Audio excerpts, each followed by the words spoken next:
with black supremacy.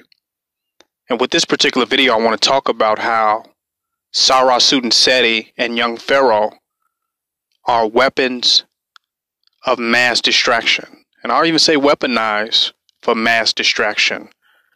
The question is who weaponized them and, by who? Some people who follow my message have a problem with me challenging certain people. Like, why are you challenging people? Just put the message out. Why are you challenging other teachers or other leaders or whatever? And my answer to that is we have to challenge those who are in position that can do something. Like, if I didn't feel that these brothers could do something that was sincere and be effective in creating change, I wouldn't challenge them. They would not be worth it. So if we can't make those who can do, then we're giving up half the battle.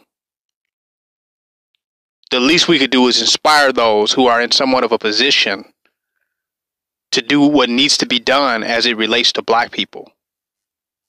If they have the attention of people, if people are following them, then it behooves us who know what they can do, who know how powerful they are, to inspire them, push them, and challenge them to do what is right. Unquestionably. So that's why I don't mind challenging people. Because sometimes they lose perspective. Sometimes they need guidance and instruction from those who know. Just because they're in the positions that they're in don't necessarily mean that they know what to do or what's going on, or even their significance or what role they play in the grand scheme of it all.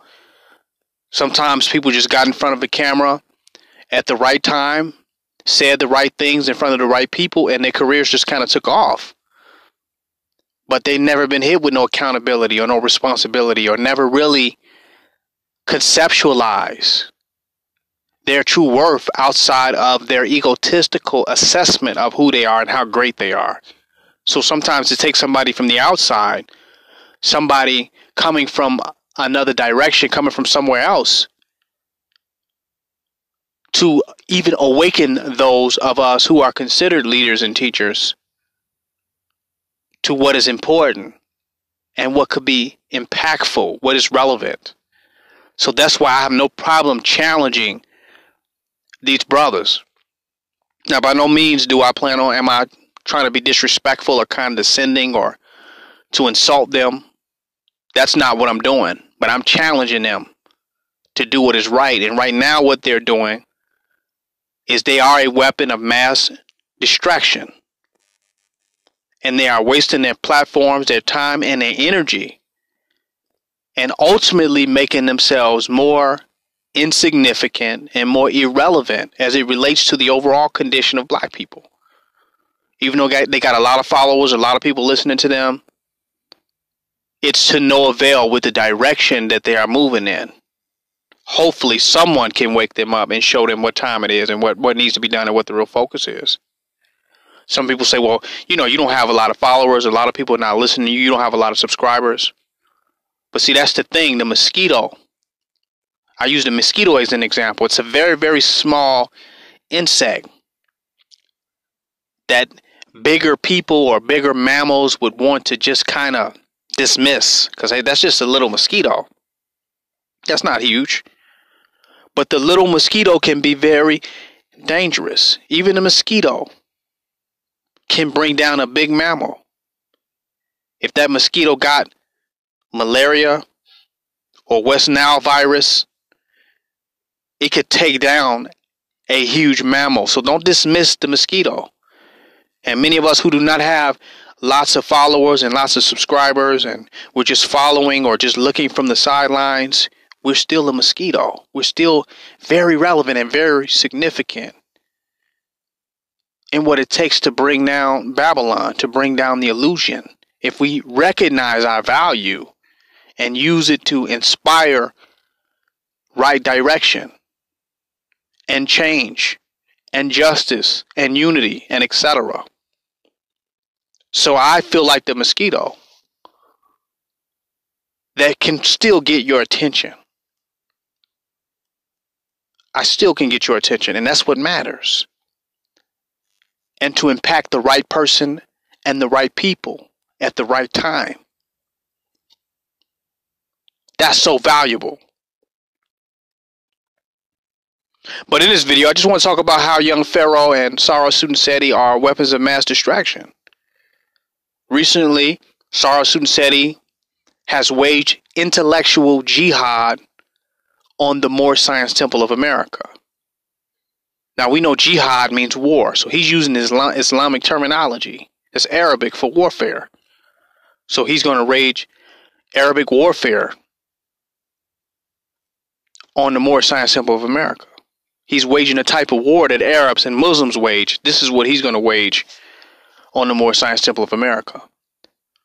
But he's calling it intellectual jihad. There's something wrong with this. There's many things wrong with this, but I'll just touch on a few of them. For one, intellectual, nothing can be limited to the realm of intellect. If you have a problem with someone to the point of warfare, there are no boundaries to warfare. It cannot just be intellectual. If you have a real problem with them, you want to shut down their temples and their organizations, you want to put out information that could have disastrous consequences to the growth and the development and progress of these organizations, then it's beyond intellectual warfare. It can have physical repercussions and physical consequences. So we know that nothing is limited to be intellectual warfare. But if you had a real problem with them, it couldn't be just intellectual. If they are a real enemy and they are really holding back the consciousness and awareness of the people, that they are a true and genuine problem, then there's no way you can just have an intellectual problem with them. That means you need to have a real problem with them. That means you really need to shut them down. That there needs to be real warfare if it's that much of a problem. Then it needs to be really stopped. There needs to be a real end brought to it. So you wouldn't keep it within the intellectual realm. Seeing how you are, i.e. a street nigger, an ex-street nigger. Don't know street people really in them streets understand intellectual warfare. There's no such thing. There's no middle ground. You either with something or you are against it. And if you're fully against it, you're totally against it. And if you're with it, you're fully with it. There's no intellectual middle ground. So if you're really against him, then you really want real and actual warfare. And you know that if you push in your intellectual warfare, that the consequences of that could ultimately lead to physical warfare. Because people get upset, they get in their feelings. They can lose money. They can lose followers. It can have a very negative consequence on them, which would make it go beyond intellectual warfare and go into actual warfare, which is why it should be just actual warfare. If you have a real problem with something that's detrimental to the community, it should be actual warfare.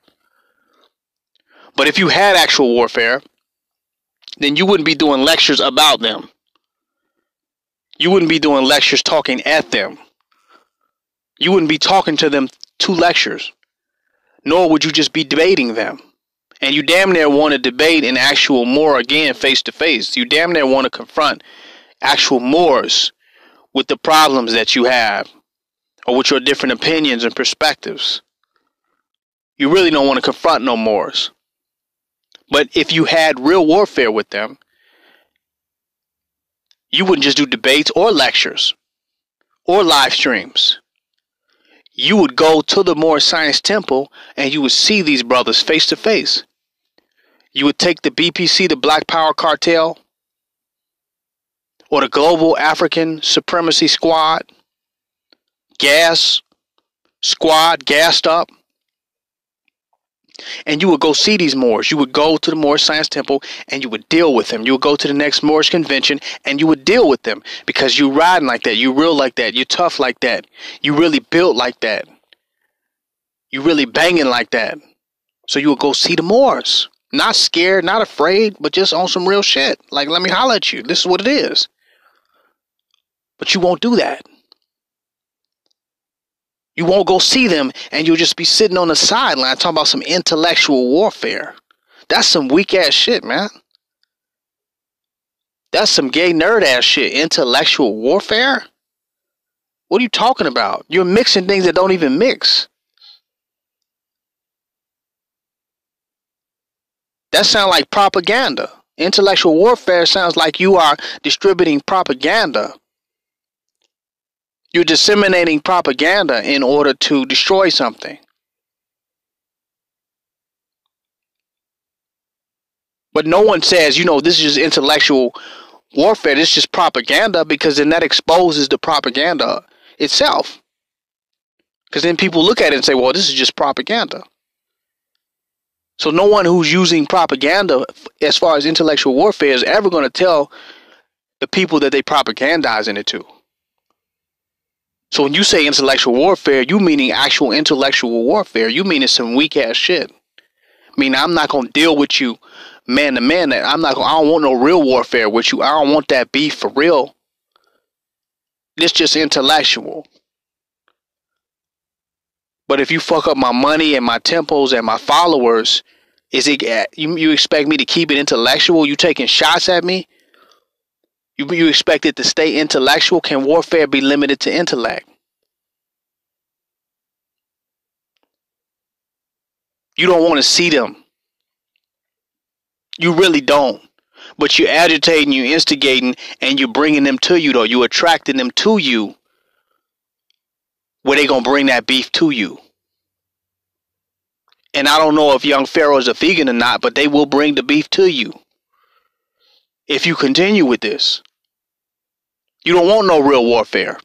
If you wanted real warfare with the Nation of Islam, you would wait till the Honorable Minister Louis Farrakhan spoke. You would be at Savior's Day in the front row. You would wait till the next time he speak, and you would go to the mosque. Detroit ain't nothing but a hop, skip, and jump from Chicago. You would go to the mosque on Stony Island, and you would holler at Minister Farrakhan. You would go and address them. You would go to the minister's house in Hyde Park, and you would step to him in the FOI and say, this is what it is. This is how I feel. This is what I think. This is what it is. And that'd be real warfare. That'll be what it is, because you riding like that, but you just want intellectual warfare. You're just a scholar. You don't want that real beef. You don't want that real warfare, because you don't really believe you can win that real war.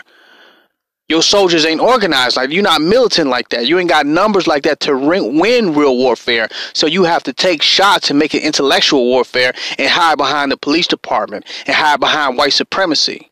Because you're really a weapon of mass destruction when black women, of whom you say God, is being abused and molested and drug up out of the Waffle House in Alabama, and you ain't dealing with that. You ain't going to Alabama, to Sarlin, Alabama, to the Waffle House to protect the black woman and defend the black woman as God. You don't want to deal with that. You ain't even waging intellectual warfare against the devils that perpetrated this. Another devil running up in Waffle House, shooting black people, murdering them, white supremacy.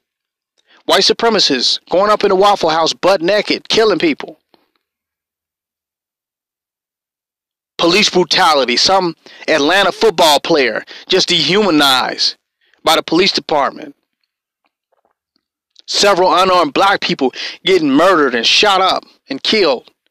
And you talking about intellectual warfare with the Moorish Science Temple of America. You talking about intellectual jihad. As though the Moorish Science Temple is your enemy. That they dragging black women up out of the Waffle House. And they going up in Waffle Houses shooting people. Or that the Moors is locking up people and putting people in jail. How can you wage jihad on that which does not even represent the totality of the problem? They don't even represent the totality of the opposition. And almost less than 1% of the opposition is the Moorish Science Temple of America. How can you wage jihad against them? They are a minority within the conscious spectrum. Most black people hadn't even heard of the Moors. Don't even know nothing about the Moorish Science Temple of America. So how you going to wage jihad on a minority group that's insignificant as it relates to the problem of black people in America? That's some coward and weak shit. It would be coward if it was real jihad. But it's even more coward that it's just intellectual jihad. But they're a minority group. They have not done that. They're not locking up black people. They didn't put Meek Mills in jail. What is the Moorish Science Temple of America doing that is harming black people? Where you would make them more of the focus than your open enemy in this time. And that you would have people more focused on your intellectual jihad and your scholar jihad against the Moors. You have that be the main predominant focus when we are under attack right now by the Trump administration, by white supremacy. Police brutality at an all-time high. You talking about an intellectual jihad with the Moors. You wasting time. And you won't even step to them brothers, man. You'll keep agitating them till they come out, and then when they come out and step to you, then you're going to play victim and act like they did something wrong, but you're really barking up the wrong tree. Those are your brothers. They ain't did nothing to you just because you disagree with their information. If you shut down every Moorish Science Temple of America and you shut down every mosque in America, that will not solve the issue of white supremacy in this country.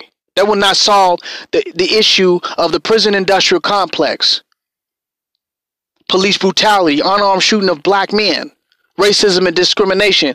That will not be solved by you shutting down the Moorish Science Temple of America. If you end the Moorish Science Temple of America and the Nation of Islam and the Sunni Muslims and every other religious group, black group, that would not solve the problem that we confront in America. Because if you did that, you would not have even confronted the enemy, who don't give a damn about your religion and your organization and what group you're a part of, or your scholarship, or your intellectual jihad. They are weapons of mass distraction when they should be dealing with the real issues that we confront as a people that they're too cowardice to deal with. They got you focused on some intellectual jihad, which is cowardice. Because jihad is jihad, warfare is warfare. And if you build like that, you're going to handle that business. You're going to deal with it like it need to be dealt with, because you know what's coming anyway. Because everybody ain't going to lay down. They got some goons with them. They got some zealots with them. Everybody ain't going to lay down and let you condescend and degrade and desecrate their information and their religion and their organization. So any warfare is warfare. You know what time it is. I'm saying let's just get back focused and focus on this enemy is and quit distracting the people, man, with this bullshit, with this dog and pony show, with this bullshit, with this fake beef, with this artificial GMO shit that y'all doing. This King Noble Black Supremacy signing out.